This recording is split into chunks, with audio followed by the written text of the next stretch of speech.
Welcome to my video that is talking about one of my university dissertations that I did, and hopefully an overview of what I did on my dissertation may inspire you with your independent investigations. So this was one of my dissertations that I did at the University of Bristol, submitted as part of my MSci, and the title for my dissertation was A Study of the Extent to which Yann Arthus-Bertrand's photographic project, The Earth from the Air, enables those who view it to recognise and understand the geographical issues embedded within its images.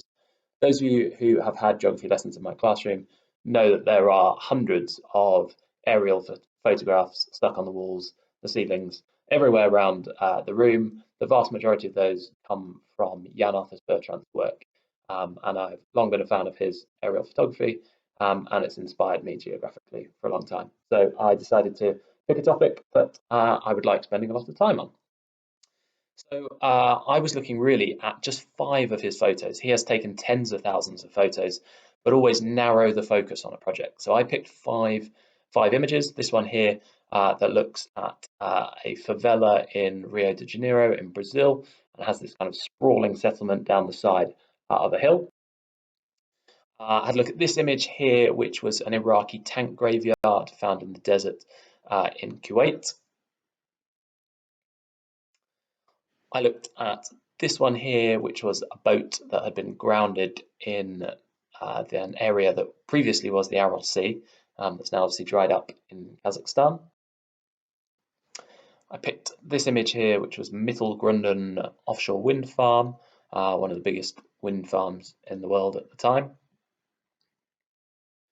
And lastly, this image here, which is the abandoned city of Pripyat near Chernobyl. You can just about see Chernobyl in the background of the image. Each of the images came with some accompanying text, and in his books online, when he publishes things, they come with some kind of environmental message. So here's an example here from the wind farm photo of the text that would come with the image.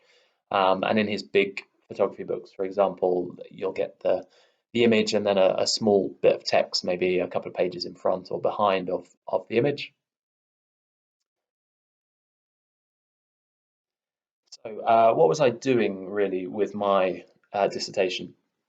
Fundamentally, I wanted to find out whether people who were looking at the photographs saw the geographical issues in those photographs. Did they understand things about renewable energy with the wind farms? Did they understand things about the problems with nuclear power with the Pripyat image? Then the issue was whether they actually understood those issues on anything more than a superficial level. I wanted to find out whether Yann Arthus-Bertrand's photography encouraged an environmental consciousness and whether people became more environmentally aware, whether aerial photography was an effective medium for communicating those kind of images, and whether Yann Arthus-Bertrand really achieved his goal of what he often said in his kind of forewords to the books, was the fact that his photographies were a call to action in terms of people addressing environmental issues. So how did I collect some data? Well, I ran what are called focus groups. A focus group is effectively a conversation rather than an interview. It's sat down around a table with a small group, and the idea of having many people involved in a conversation rather than a one-to-one interview is that actually people can bounce ideas off one another.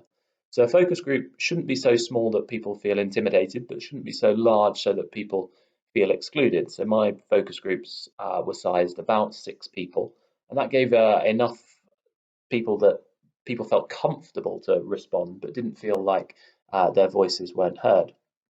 So I ran 4 different focus groups. So initially I ran 3. I ran a geography specialist group. It was full of people that were self-confessed geography experts. I ran a group of photography specialists, people with an interest in photography, and then a control group who were my, in quotes, lay audience. They had neither geography nor photography specialisms and weren't considered experts on either of those. So initially I ran those 3 focus groups, and I asked a series of different questions to those that were similar across the groups. I ran the focus groups on different evenings. I provided the same materials, triggered the same conversations. And then I ran a 4th group where I invited back several people from each of the focus groups to look at a few issues in a little bit more depth, and actually tried to get some conversation between groups rather than just within them as well.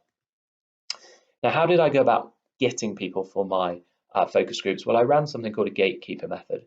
So the gatekeeper method is effectively I had an initial contact in each of the specialisms, and then I got that person to recommend another person to come along to the group. So eventually I managed to work my way into getting large enough groups through knowing individual contacts to start with. So how did I then go about analysing the data? Well, I ended up with my focus groups having 4 conversations of about an hour and a half in length. I ended up transcribing all of that data, so listening to the data again, typing it all up. And then as I analysed it, I did some content analysis. So with the idea being that it was my focus, it was my idea of what I wanted them to talk about, but it was their group, it was their comments that were coming through. And my role in mediating those focus groups was really to steer a conversation to the areas that I wanted, but without giving people too much of a guidance on what I wanted them to say. It was letting them have control over the content of what was going on. So I used something that was called a funneling approach to questioning, where I'd start with kind of big picture issues and then zoom into much more detail. So how did I kind of classify the data? Well, I ended up at the end of transcribing them to come up with the common themes that appeared in each of the bits of focus group analysis, and here are some of them, for example, that came up in mine. I would then go back through the transcriptions and I would tag any line that had some kind of reference to any of these different bits on them. So I would attach a label to the lines. I could then add up the total number of lines that different groups had talked about and convert those into percentages. I then ended up writing a narrative that was supported by both these percentages and by the comments, the individual comments that people would write. So on the right of the screen at the moment is a print screen of a page of the analysis in my dissertation, and this one here is talking about the favelas photo. So it would start off by talking about how there were common or differences found within the conversations, and you can see that I've tagged different people with kind of different labels at the top. So on line 2 up there, that FG1 is focus group 1, C4B means it's the control group and it was a participant 4, and then L243 means that that's reference to line 243 of the transcription, for example, on there. So I could make reference to who'd said what at different points. I could then compare different percentages of how much content appeared. So, for example, the geographical contents of the control and photography group discussions was significantly lower than the geography one, not surprising perhaps. And then when I used individual people's comments, then I tab them across and used kind of whole comments or paragraphs. And you can see how I've done that on this page with a couple of those. So actually my dissertation had no kind of standard data presentations. It didn't have any bar charts, pie charts, those kind of things. And that's not what you'd want with an independent investigation. You'd want a kind of mixture of methods, and this might be one that you ran alongside others. So what did I find in my conclusions to this? Well, I found that those people who were reading definitely needed the text to understand the issues. So, for example, I gave out the photo of Pripyat without the associated text to start with and asked them to describe what was going on. Many talked about busy urban areas and things like that, and no one picked up the fact that it was the nuclear reactor in the background. So you did need the text to come through with those. There was definitely an opinion that the people who were the kind of geography experts got very blasé about the fact that they knew what was going on in these and didn't feel like they were learning anything. And you felt they kind of skipped through photos much quicker than the other groups. Whereas those people who were in either the photography one or the control group felt like Yann Arthus-Bertrand was much more of a teacher to them, and they learned a lot more through the process. So that was a summary of what I did in my dissertation. More than happy to chat to you if you've got any comments about focus groups, etc.